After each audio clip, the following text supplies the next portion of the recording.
Well, good afternoon from Galleywood. Hope it's been a nice day where you've been, because it's lovely here in Galleywood. I'm actually just on the outskirts of Galleywood Common, more or less behind Bar and Hall, I suppose. And it's such a lovely afternoon. I just wanted to come out and quickly paint something. And a lot of people say to me when they're learning, winter, there's nothing to paint.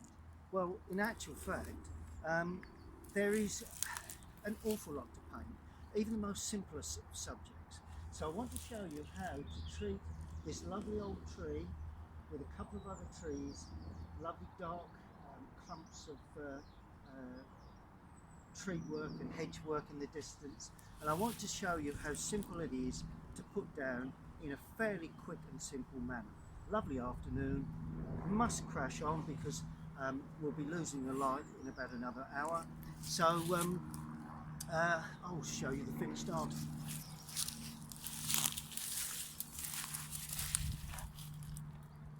Okay, well that's the view. The finished article is not quite there yet, but that's the view. I'm going to condense it a little. I've produced a pencil drawing onto the paper. If I could pull that round a touch, you may be able to see it a little better. Don't like it to be too, that's better. I think I can work with the camera at that angle. Should be able to. It's a little awkward, but there you go. Good. Now I've produced the drawing, so all I need now is to lay on some basic washes, and it really is. Let me just get a piece of tissue out of my box. That goes on there near my water. Okay, that's brilliant. Right, let's get cracking. Now, first thing I'm going to do is to lay some washes onto the paper. Now, when you're looking at this sort of subject, you know, it's a tree, a lesser tree there and a dark area there, so that's how we want to treat it really. It's a lovely blue sky, so that's the way I'm going to treat this. Just a straight blue sky. So I'm going to damp the paper, may have the odd patch or two of or gaps left here and there, but I don't want to damp the paper too much further down because I want to work fairly dry. Gives me the chance to get a decent colour down. Right, I'm going to use Prussian blue to start in the top part of the sky. That is an unusual blue for me, but today is a very sunny day, and I'm going to use that because I do feel that that is of a useful colour to use this time of year. Okay, now I'm going to go in with ultramarine in the lower part and behind the large tree, purely because the large tree will actually be fairly, you know, it will be the darkest part of the picture. And then as I head towards the left, for obvious reasons, I need a red orange to give the impression that sunlight is coming, to the right, that sunlight is coming from the right. So a little bit of yellow in there, don't want that to blend too much, so it gets, and a little bit of red, and all of a sudden got that sense of light streaking in from that right hand side. Good. Now let's do the land. A nice green, dull green. It's not particularly brilliant, obviously this time of year. Don't get any of those really strong greens, although I would say depending on the light you can. Then as you come down the field, you give the green just that little bit more strength. So a bit of the Prussian with the cadmium, not too much. See where the strength has just come up a little? And I'm painting right the way behind those trees. There we go. So that's your first washes, first major washes anyway. And then as we come into the foreground, it's sort of like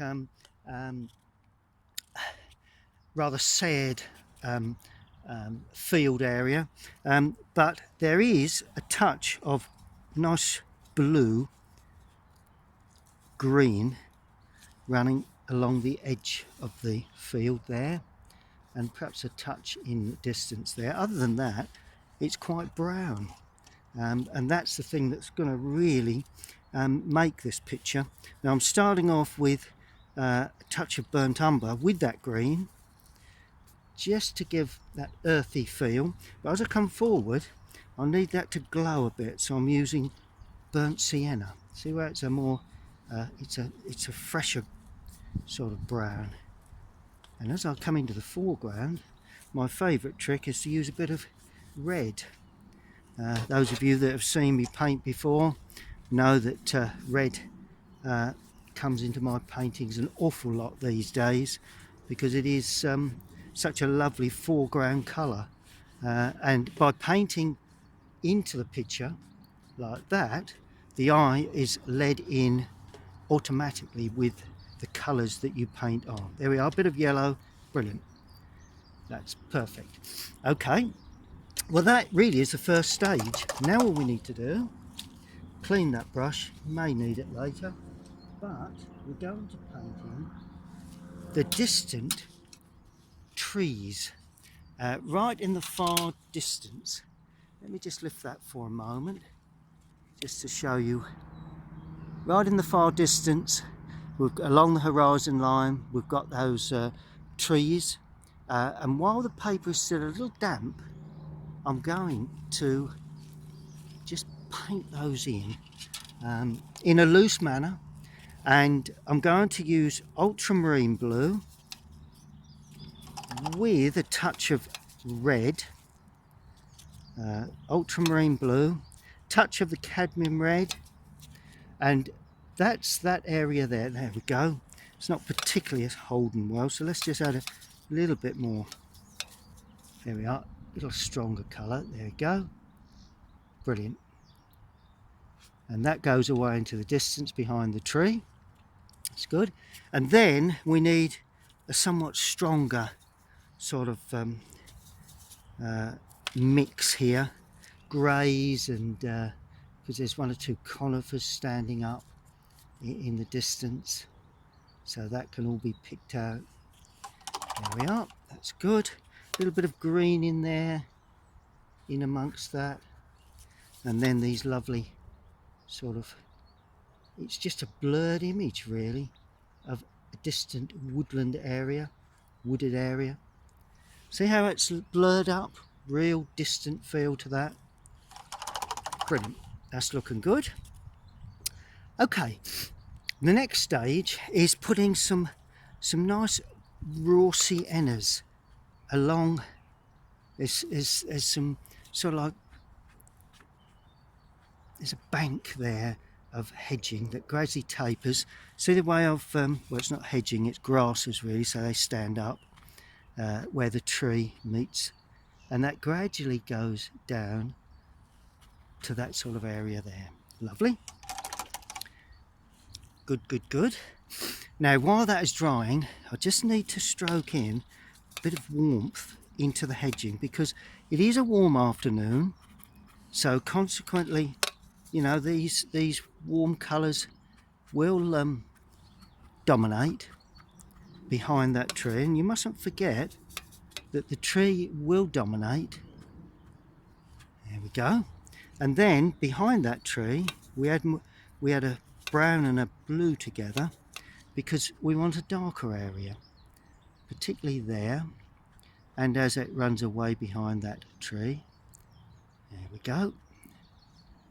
And then it comes out into a lovely sort of lighter area again of burnt sienna, and so it's hedging really, that's what we're depicting. Nothing that's going to take away from the lovely sense of darkness that we hope to attach to those trees. That's good.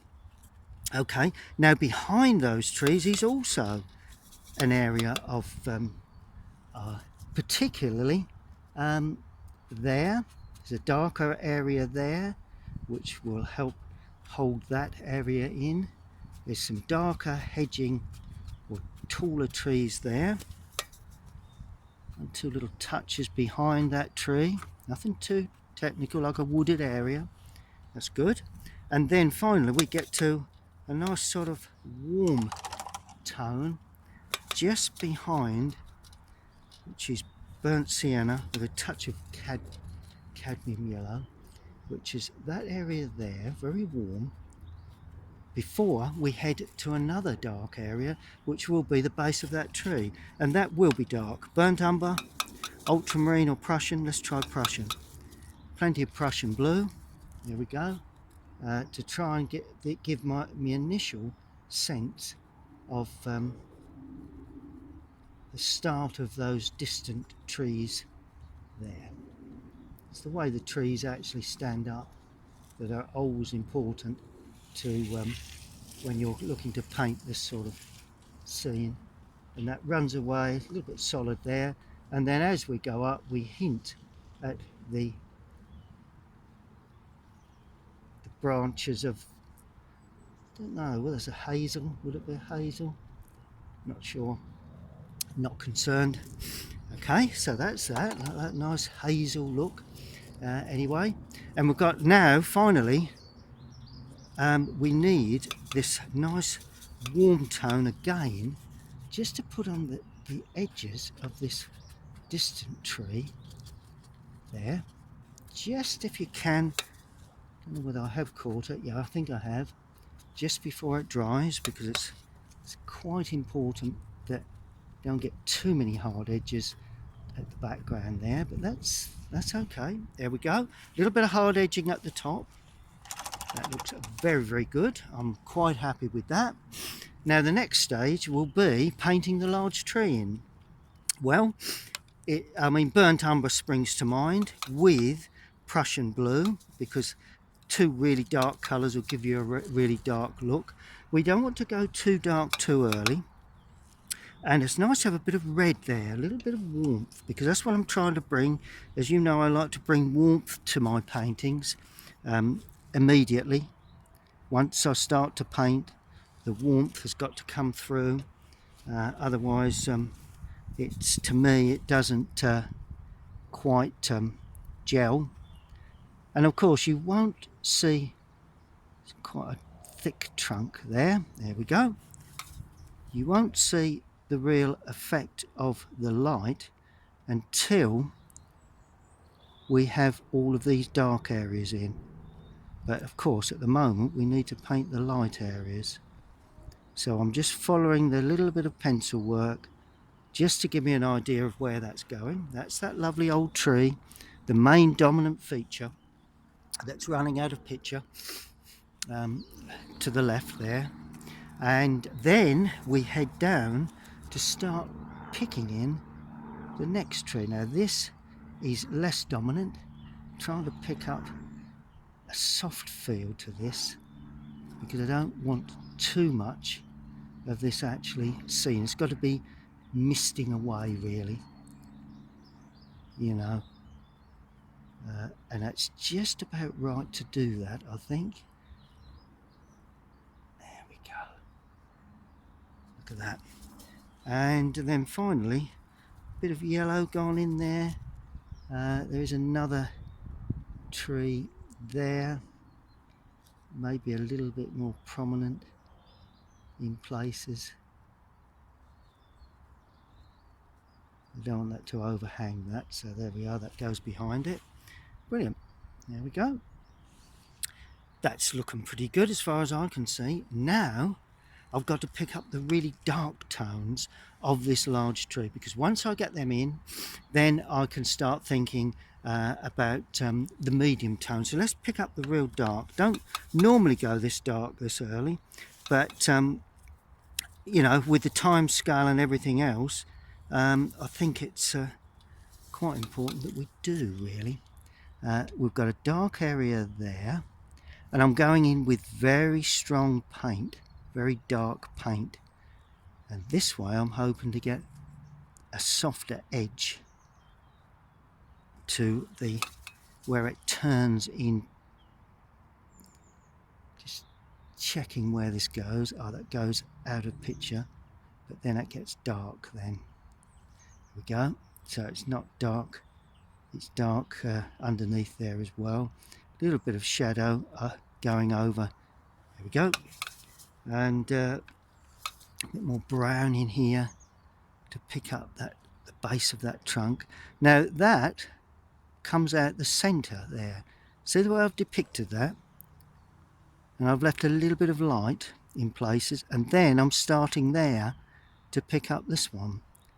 That is going away out of picture. That's starting off thick and then tapering very quickly. Gives a feeling of depth. That's quite dark there. And then with the point of the brush, I'm then trying to get the medium sort of size branches in. There's lots to go in, although, as I always say, little is sometimes more, or as they say, less is more. Well, more or less. There we go. So that's that. Good. It's coming along. You've got your tree in. You're beginning to pick up one or two darker tones. Now, slightly lighter, but still fairly dark, will be a little bit of toning to this other large tree there. Now, I'm not going to do too much to this because, for obvious reasons, it mustn't dominate the tree I've just laid in. There we go. So that's slightly less, and that one is even less. Good. Just pull that across. There we go. Already we've got texture there. See the way I pulled that across, and already we've got texture. Right, now I want to show texture on top of the hedging there, and we use burnt sienna for that. It looks a lovely warm brown, so burnt sienna to me fits the scene for that. There you go, look at that.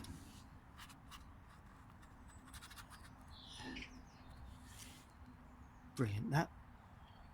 Love that sort of texture work. Still a little damp at the moment, but we're not going to. There is a splash of real sort of strong, almost light red feel there. So the way I've depicted that, and then I'm going to paint back in to leave some areas unpainted. That is the bush that stands in front of that. Just a splash of autumn colour there. Look at that. There we go. That helps pull your eye in.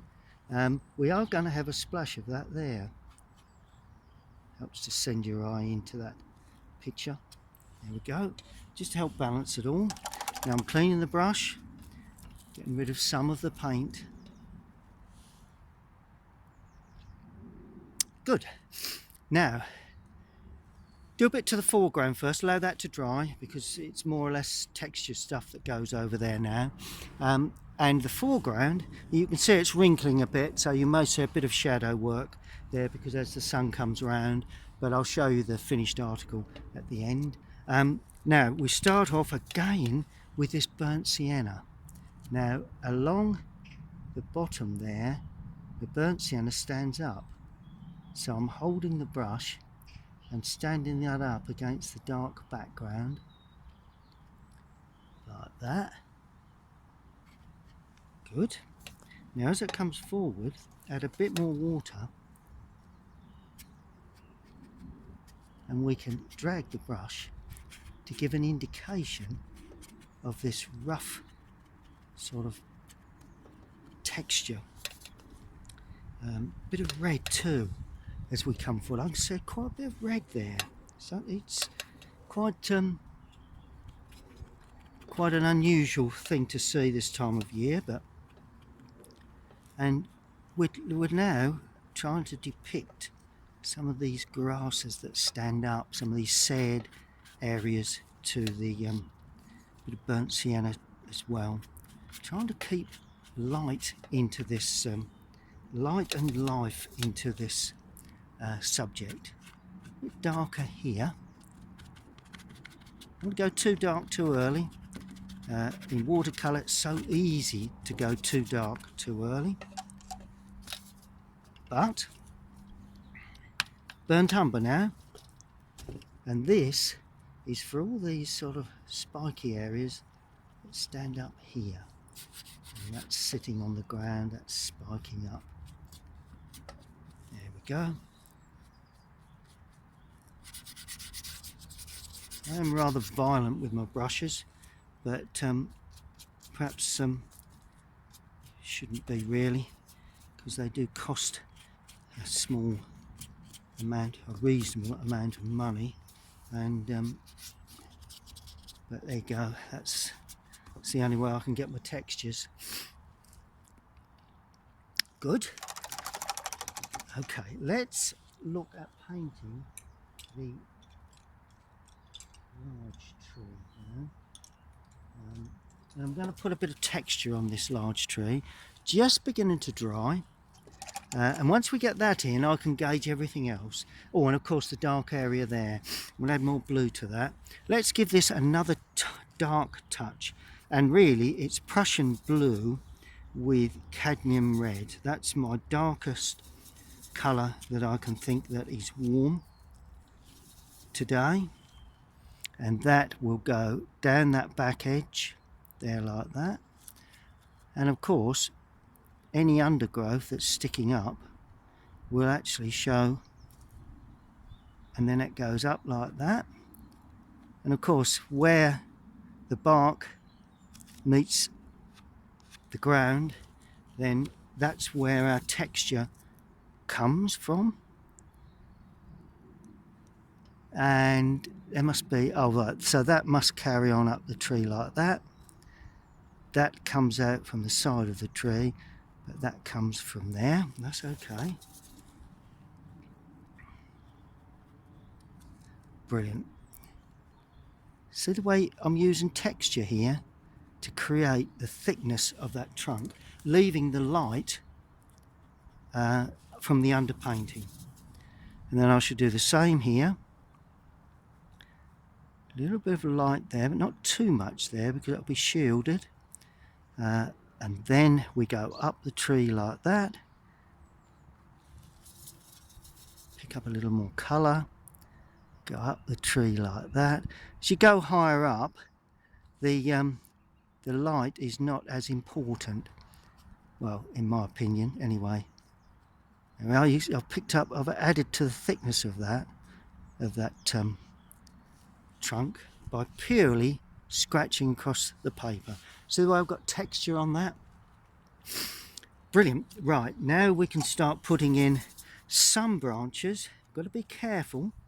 We're getting to the point where we're very excited about whatever, everything is looking good, and it's so easy to overdo it.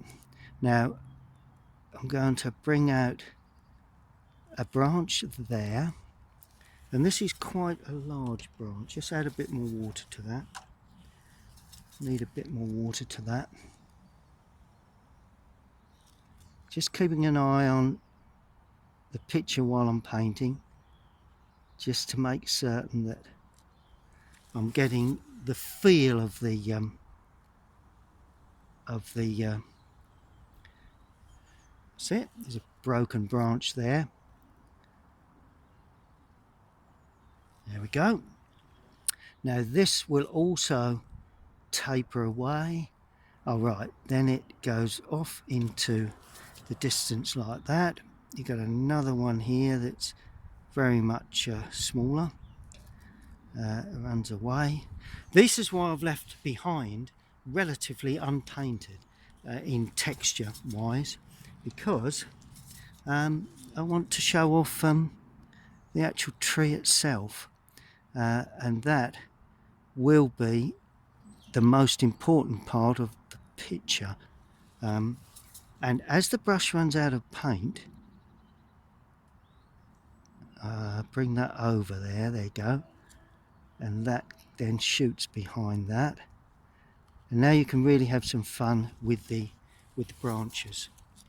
Notice how I'm snaking the branches away, and I'm pulling off very small branches in a direction that suits the subject more or less. Okay.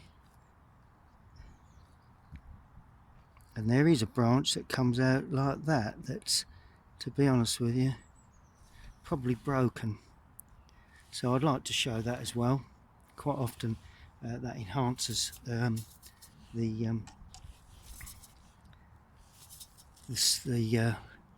tree. Obviously there are an awful lot of branches. I mean, there is one that comes away like that, which is always another one there perhaps. We'll start putting some in just to balance the picture. I'm not going to paint in every single one I see, nor should you really, because if you do, you create. Well, there's a branch that sort of snakes across. There we are. Looks as if a branch comes towards you, which is always a good thing to do, because they do. Branches just don't all keep going away and away from you. Now I'm thickening the tree up to try and suit where I think branches are needed to give me that added feel. Okay, well, that's pretty much as far as we need to go for that. Don't want to overdo that. Now I'm adding more blue in this mix, so, and painting this, a little bit of red to create a now here we have, let's just add blue. This is ultramarine now with cadmium red. There we are. It's less of a dark colour than the one we've just used, and I'm just trying to block in and paint in this dark, but to some extent much less dark, which I am assuming is a hazel tree. There we go. That is purely a shadow on the paper. I'll show you exactly what that's like in a moment. And see the way I'm allowing the paint to run off of the brush and create a more of a mystical feel to this tree, or this area of the painting. There we go, look at that. Slightly deeper in tone to the left, and I'm just damping the paper, running out of picture on the right. There, and all the way down, there we go, and pull that dampness up just to soften that in. Brilliant. So that's all that's required on that side at the present. Okay, so that's that lovely old tree. Now just using a slightly larger brush again, purely to try and get some added texture to this these branches and leaf work. There we go. Now what I'm going to do, I'm going to drag across the paper in places there, just to try and suggest some branches. So these are the small branches that you can't really, well, you could paint, but I'm not looking for any form of detail. It's just purely an impression of the whole thing. Now I'm going to add a little bit of burnt umber to the left hand side of the tree there. See the way I'm getting texture to that now? And that gives me a sense of depth. I'm adding a little bit of yellow to that. There we go. There we go. Bit of red. Now I'm softening it in places, and all of a sudden, hey presto, we've got ourselves a bit of texture within that grass area or that hedge area. There we go. Same will go here. I've left an area there. Don't want to overdo it around the base of that tree. Don't want to overdo that either. And just a little bit of softening now in places, just to depict a sense of those trees hanging in on that bottom edge there. Plenty of light, trying to keep the light coming through. That's looking good. That's pretty good as far as I can see. Now, finally, it's those broad shadows. And those are the things that are really going to make, or as I always say, break this picture. Ultramarine, plenty of ultramarine blue, touch of cadmium in there. I love those two colours for shadows.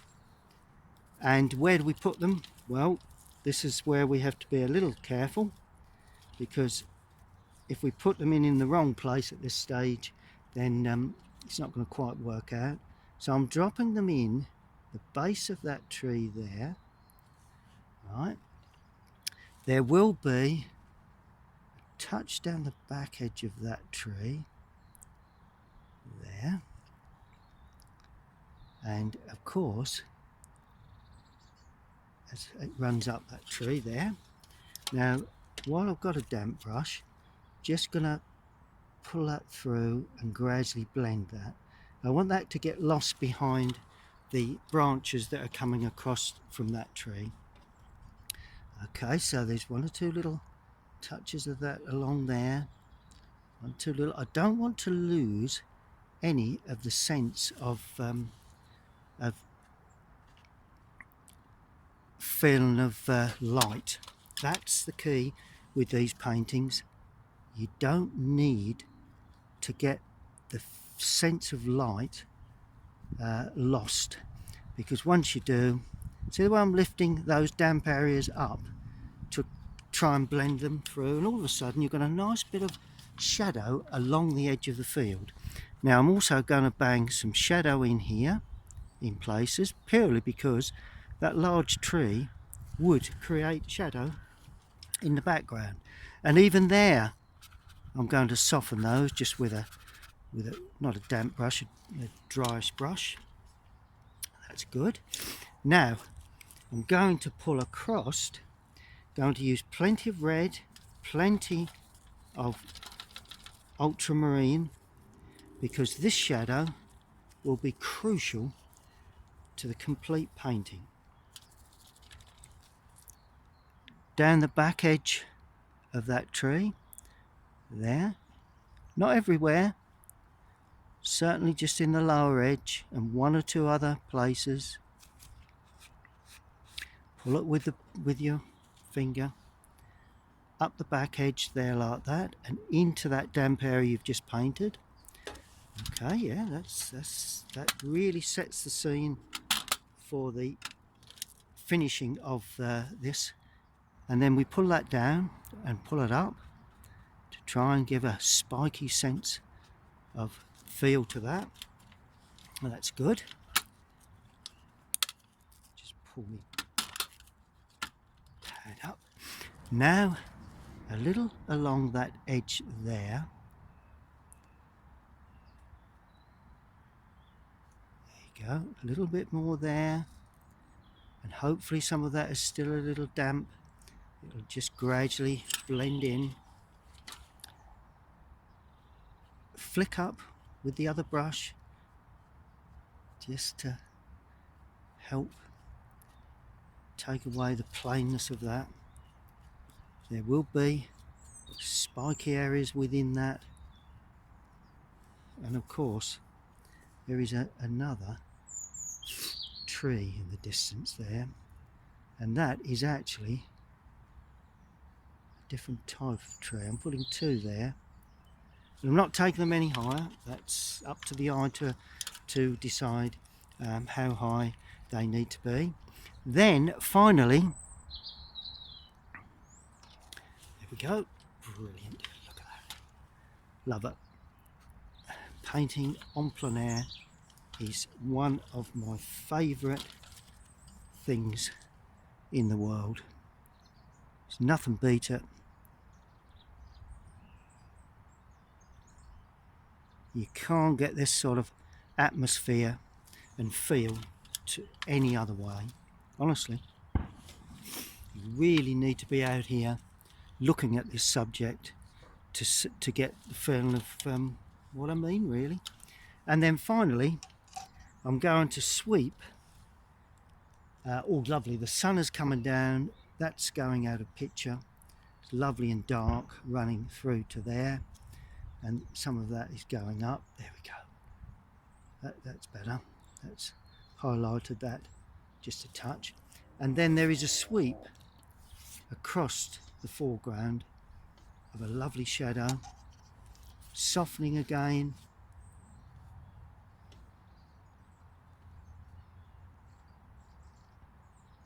There we go. Look at that. Now, if I hadn't been here, I certainly would not have felt that feel of sun running across this foreground, the feeling of light, and also all these lovely spiky areas that are suggestive, but they're certainly there, and they need to be brown. So let's just pull them in to this foreground like that, and use the side of the brush, and there's one or two others spiking up here, holding in that left hand side, and some along the edge of the field. Remember I was saying this, there's a green bank there. Brilliant, look at that. And I think probably just one other thing, I will say that, have you noticed one other thing that needs to be painted in, and I'm going to do that now, is some overhanging branches from there. So I want to paint quite a few across that tree so that the eye is not pulled or not fooled to thinking that that's dominating, which it isn't. There you go.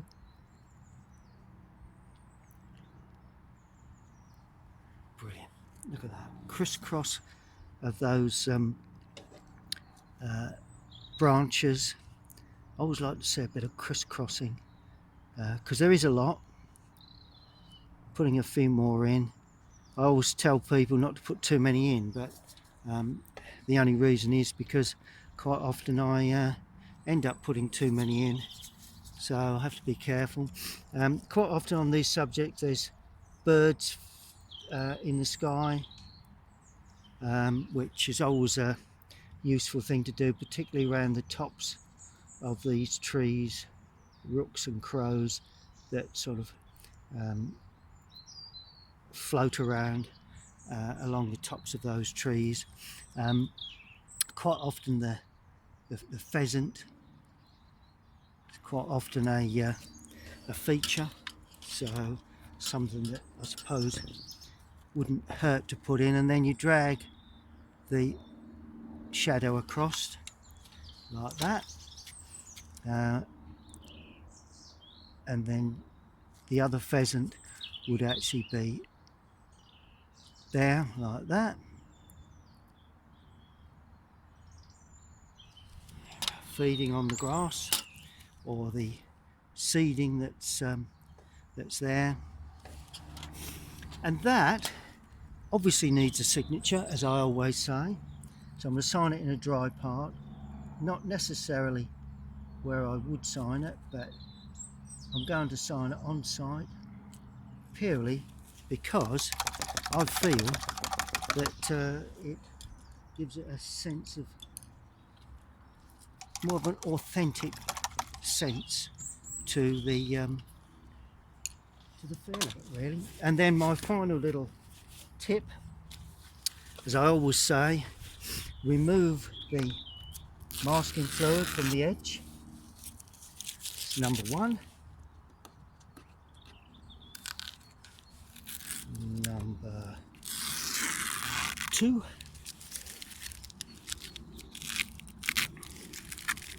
Number three. And right away across the top, pulling away from the paper, number four. And there is a lovely rendition of a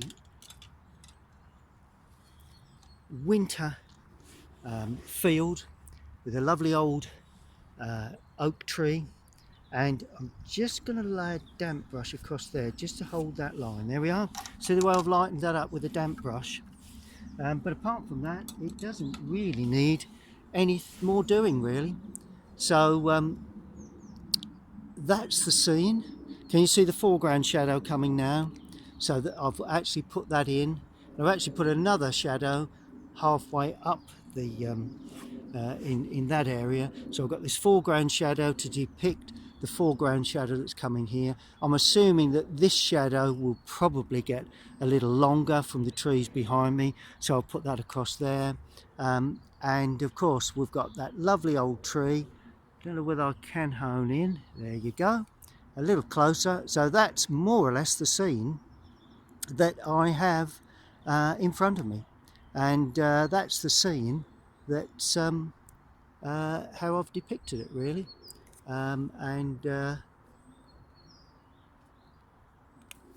That will be on my YouTube channel very shortly. And let me just take camera off the stand. I don't want to wobble it too much. Bring it over just so as you can see in a bit more of a better feel, more of a better position, the actual scene and the scene that I've depicted. So if that's inspired you, get those paints out, get out into the fields. I do have courses running at the Wonky Wheel Gallery in Finchingfield during the springtime.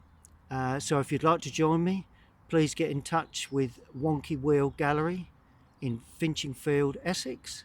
But in the meantime, you have a very nice day, and stay tuned to my YouTube channel.